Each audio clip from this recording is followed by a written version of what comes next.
Olá e boas-vindas a mais um mergulho profundo nas dinâmicas que basicamente definem o fracasso ou o sucesso das organizações modernas. Para quem está acompanhando a nossa análise de hoje, o tema central é indiscutivelmente o calcanhar de Aquiles do mundo corporativo. Com certeza, como construir uma base cultural sólida, mas sólida de verdade no ambiente de trabalho. E assim, não estamos falando daquelas frases de efeito genéricas, né? Aquelas impressas em letras garrafais e coladas na parede da copa da empresa. Nossa, aquelas de missão e valores que ninguém lê. Exato. O nosso objetivo aqui é dissecar a mecânica de uma verdadeira cultura de responsabilidade compartilhada. A base da nossa discussão de hoje vem de anotações, recortes de um material incisivo focado na criação dessa responsabilidade, chamado de Crie uma Cultura de Responsabilidade Compartilhada. Que é um material curtíssimo, mas muito denso. Muito denso. De um grande desafio, a nossa missão aqui com o pessoal que nos ouve é desvendar o que de fato é exigido da liderança e das equipes para tirar esse conceito, sabe, da nuvem da teoria corporativa e instalar ele direto no chão de fábrica, na mesa de reuniões e na realidade diária. Eu acho que esse é um excelente ponto de partida. Porque a responsabilidade compartilhada, ela sofre de um problema meio crônico no ecossistema dos negócios. Como assim? É que é um termo exaustivamente repetido, sabe? Todo mundo fala sobre isso no LinkedIn, nas reuniões de diretoria, mas é raramente compreendido na sua anatomia completa. E muito menos praticado com alguma eficácia real. Então, antes da gente tentar aplicar qualquer metodologia a um grupo de 30 ou 200 ou 1000 pessoas, a gente precisa dar um passo atrás. A essência de qualquer mudança cultural duradoura começa com a desconstrução da própria palavra responsabilidade. Tem toda uma fundação ali. Exatamente. Tem uma fundação linguística e psicológica que a gente precisa estabelecer antes de tentar construir qualquer complexidade gerencial em cima dela. Então vamos desempacotar isso agora. Porque a definição que o material traz, logo de cara, resgata lá o dicionário Webster. O conceito de responsabilidade é descrito como uma obrigação ou disposição de aceitar a responsabilidade ou prestar contas por suas ações. Sim, a definição pura. E à primeira vista parece a definição mais mundana possível. Mas lendo com calma, tem uma tensão clara, tipo um cabo de guerra embutido nessa frase.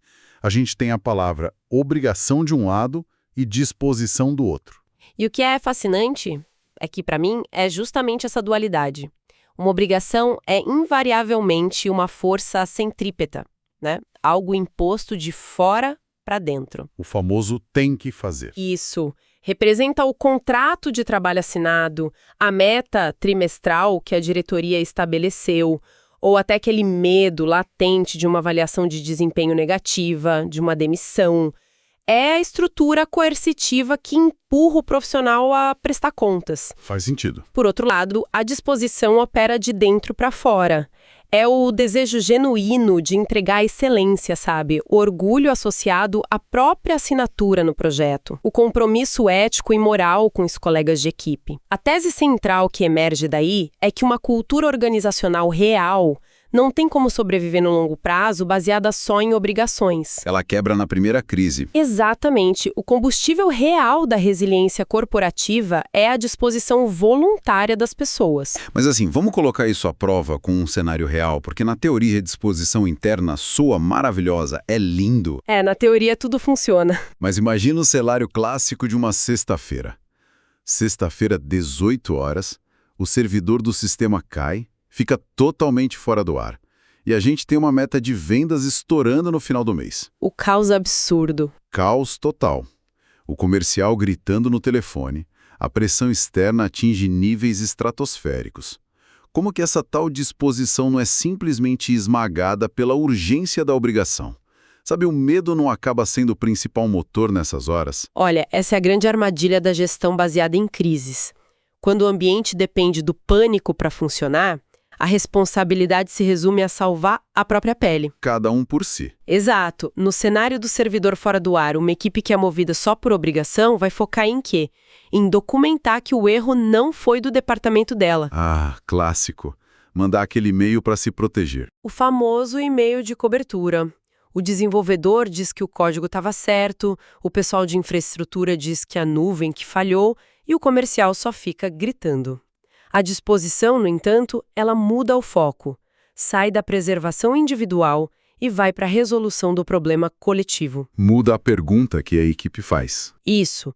Uma equipe com forte disposição interna senta na mesma mesa virtual de emergência e pensa tipo, como nós restauramos o sistema agora e como a gente garante que isso não se repita amanhã. A disposição não elimina a pressão, ela só redireciona a energia gasta apontando dedos para a execução colaborativa. E isso nos leva diretamente para o ponto nevrálgico do material, que é a figura de quem lidera. Fica muito claro ali que não dá para exigir disposição de uma equipe se a liderança não passou por um escrutínio rigoroso primeiro. O líder é o espelho, né? Tem que olhar no espelho, o gerente precisa assumir 3 frentes distintas que o texto coloca muito bem. As responsabilidades perante o negócio, perante a equipe e perante si mesmo. E para fazer isso, o material introduz 2 conceitos que eu achei fantásticos, os controles internos e os controles externos. Sim, essa parte é crucial. Eu gosto de pensar, para quem está nos ouvindo visualizar melhor, nos controles internos como uma bússola e nos controles externos como um mapa. É uma analogia super precisa, principalmente se a gente aplicar isso às complexidades do dia a dia corporativo. Os controles internos representam aquele conjunto inegociável de valores, a ética de trabalho, a integridade de quem está tomando as decisões. A bússola. Bússola. Ela dita o comportamento quando ninguém da diretoria ou do conselho está ali supervisionando. Já os controles externos, o mapa, são as entregas-chave, os OKRs, os KPIs, as obrigações e expectativas dos clientes e acionistas. Mas aí que tá. O problema começa quando o mapa exige que a pessoa vá para o norte, mas a bússola moral diz que o norte está cheio de práticas predatórias. O conflito clássico de interesses. Imagina aquelas empresas que colocam metas de crescimento irreais, tipo 30% ao trimestre. O mapa é claríssimo sobre o destino. Tem que chegar nos 30%. Mas se a bússola interna de quem lidera for fraca, a pessoa vai assediar a equipe moralmente, vai cortar cantos éticos, vai esgotar todo mundo para entregar o número. Sem dúvida. E aqui entra o grande dilema que o material pede para a gente discutir. Como reconciliar a intenção com a ação? Porque a intenção invisível que está lá na cabeça da liderança não constrói cultura nenhuma. O que a base da pirâmide vê e copia são as ações concretas, o dia a dia. Esse é o abismo corporativo onde a confiança simplesmente morre. A intenção muitas vezes é nobre, sabe? Um diretor pode ter o desejo sincero de promover um ambiente psicologicamente seguro. Na cabeça dele, ele é um ótimo líder. Sim, a bússola, em teoria, aponta para o lugar certo. Só que se as ações práticas do dia a dia, tipo repreender publicamente um erro honesto no meio de uma reunião ou ignorar um feedback crítico de um especialista que está lá na operação, se isso acontece, ocorre uma fratura severa. E a equipe percebe na hora. Imediatamente. O impacto é a quebra da confiança coletiva. Quando a equipe percebe que as ações de quem lidera estão completamente desalinhadas do discurso ético, o cinismo se instala. Aquela cultura de fachada. Vira piada no corredor. Exato.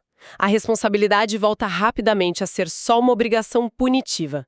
Qualquer resquício de disposição voluntária evapora ali.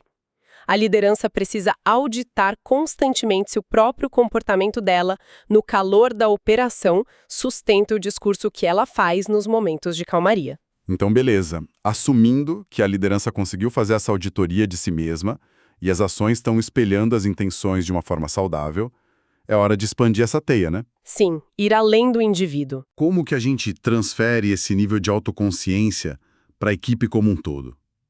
O conceito central aqui que amarra essa responsabilidade mútua no grupo gira em torno de uma palavra muito específica no texto interseções.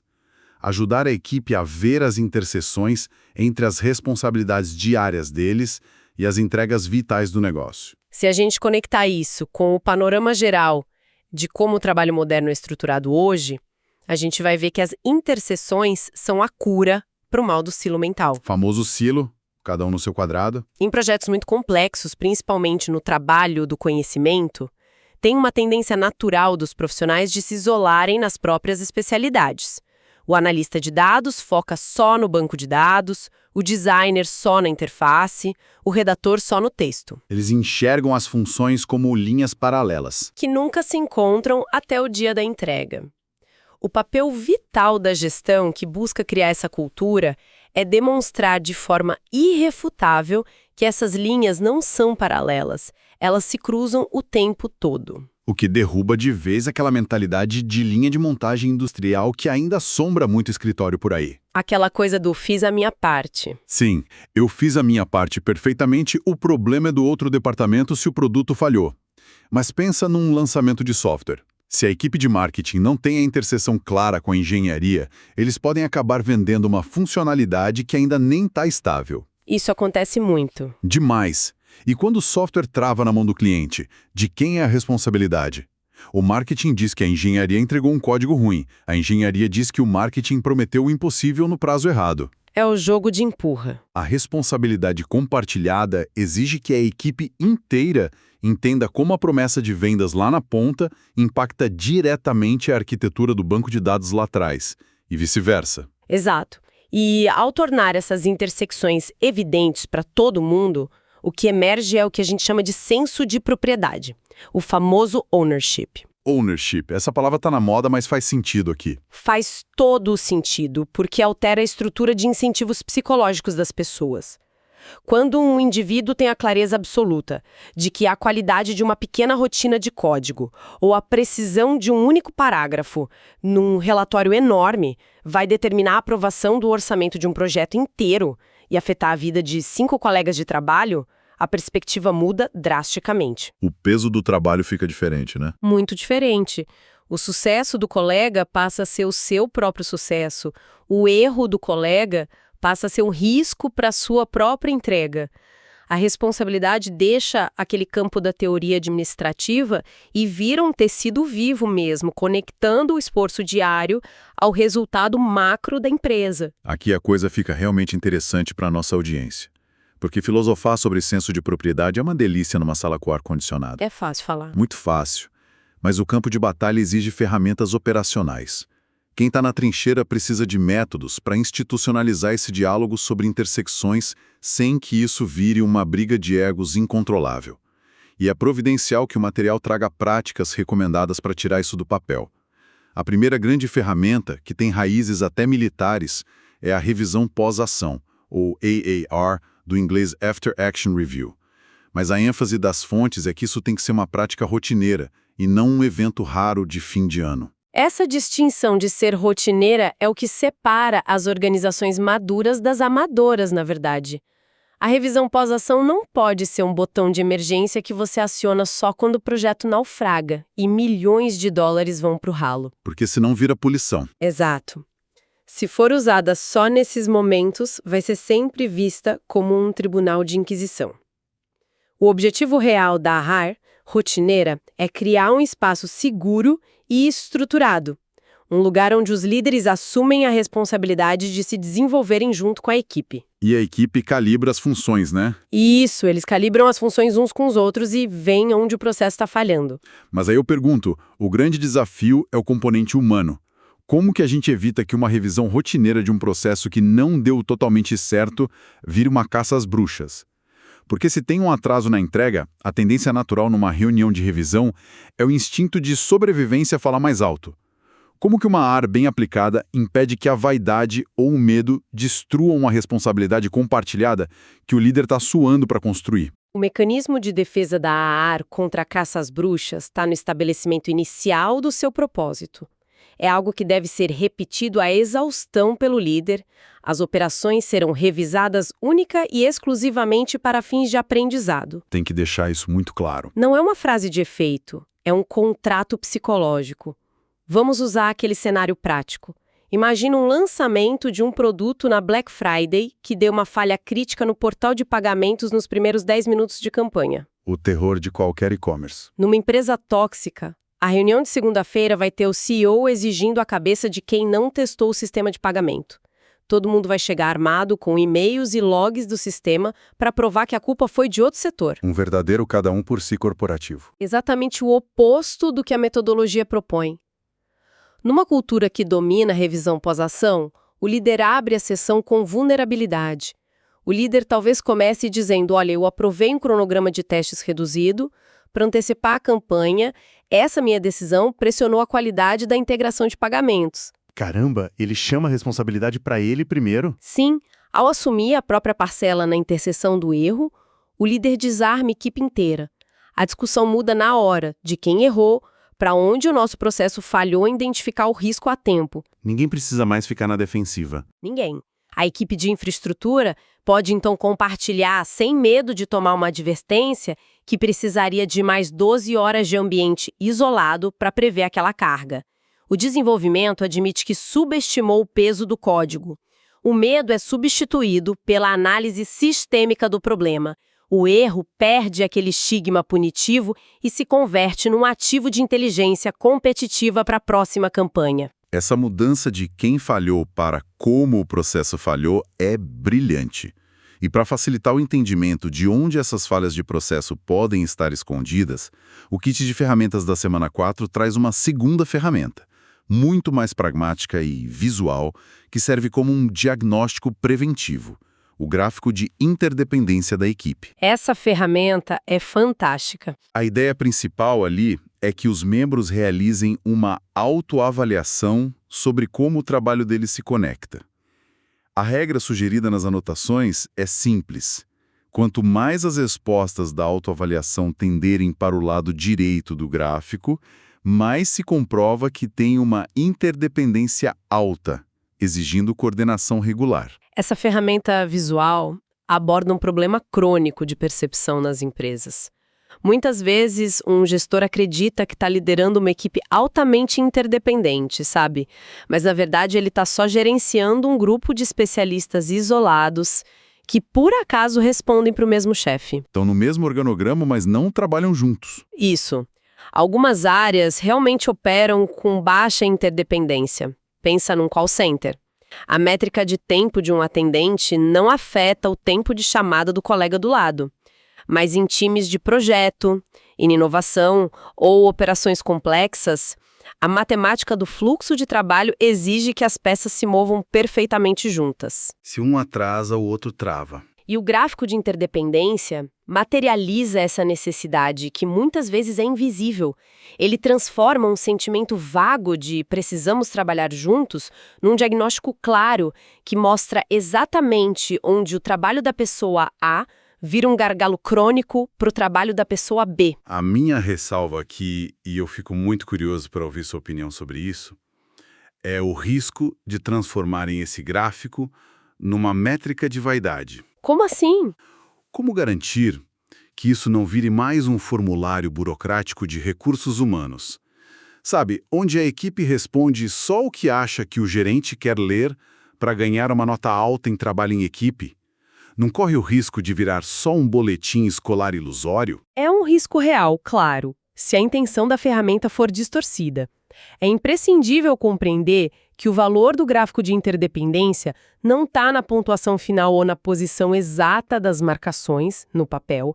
Ele não é uma métrica de avaliação de desempenho. Não é para dar nota para as pessoas. De jeito nenhum. O verdadeiro valor dessa ferramenta está na qualidade da conversa que acontece durante o preenchimento dela. O gráfico é, na sua essência, um pretexto. É um veículo metodológico para colocar as pessoas numa sala, olhar para um fluxo visual e forçar um diálogo franco. Forçar a equipe a falar sobre os problemas de integração. Sim, debater onde tem fricção, onde tem sobreposição de esforços e onde a responsabilidade está caindo naquelas frestas invisíveis entre os departamentos. O produto final que importa é a clareza operacional que emerge do debate, e não o papel preenchido. Maravilha. E o que isso tudo significa na prática? Se a gente tentar amarrar os conceitos para quem está nos acompanhando, processando essa avalanche de informações. A nossa jornada até aqui foi de construção estrutural.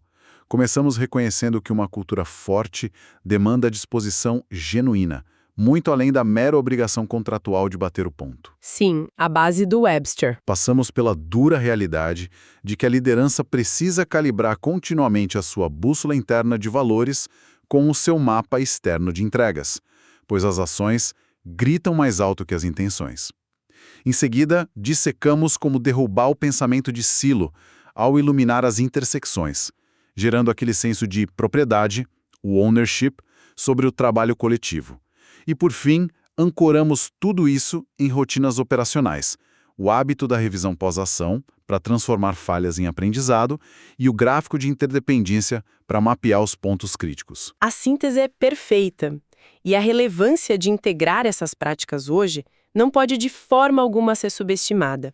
Num ecossistema corporativo totalmente saturado de informações, dominado por modelos de trabalho fragmentados, fusões e aquisições que misturam métodos diferentes da noite para o dia.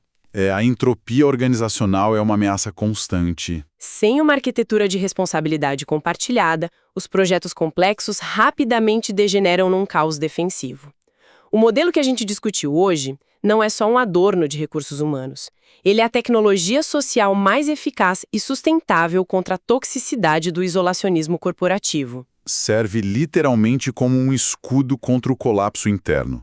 Se cada membro enxerga a cota de participação dele não só na execução de uma tarefa isolada, mas na vitalidade do ecossistema inteiro, a organização se move de forma muito mais adaptável diante de crises do mercado. E para expandir essa linha de raciocínio, eu queria deixar algo além para nossa audiência pensar. Tem uma implicação meio oculta nesse debate todo. A gente focou fortemente em como ferramentas como a revisão pós-ação são utilizadas para auditar falhas, para investigar porque um cronograma estourou ou porque um cliente cancelou um contrato milionário. O foco natural é consertar o que quebrou. A premissa é gerar aprendizado a partir da dor e corrigir as interseções quebradas. Mas se a verdadeira responsabilidade compartilhada exige prestar contas integrais das próprias ações em prol do coletivo, o que acontece quando o resultado final não é uma crise, mas um sucesso astronômico e sem precedentes? Nossa, isso levanta uma questão enorme, porque a reação padrão do mercado corporativo diante de um trimestre recorde é ignorar qualquer processo de investigação, abrir os espumantes, distribuir os bônus gordos e sair correndo para o próximo projeto, né? Sob o pretexto de que em time que está ganhando não se mexe. E é aí que reside a complacência. Uma cultura de responsabilidade compartilhada que é verdadeiramente madura não deveria aceitar o sucesso cego. Ela exige analisar o sucesso de forma cirúrgica, com o mesmíssimo rigor intelectual e ceticismo aplicados a um projeto fracassado. Auditar o sucesso. Dissecando as grandes vitórias. A equipe precisa buscar entender ativamente o porquê de os números terem superado as expectativas em 200%. Foi o resultado direto e mapeável da excelência inquestionável nas interseções? Ou o grupo inteiro está colhendo os louros de um puro golpe de sorte macroeconômico? Uma mudança repentina na lei ou uma falha do maior concorrente, por exemplo. Exato. Desconstruir o sucesso para validar se a bússola e o mapa estavam realmente afiados? Ou se a empresa apenas navegou por acaso numa maré favorável?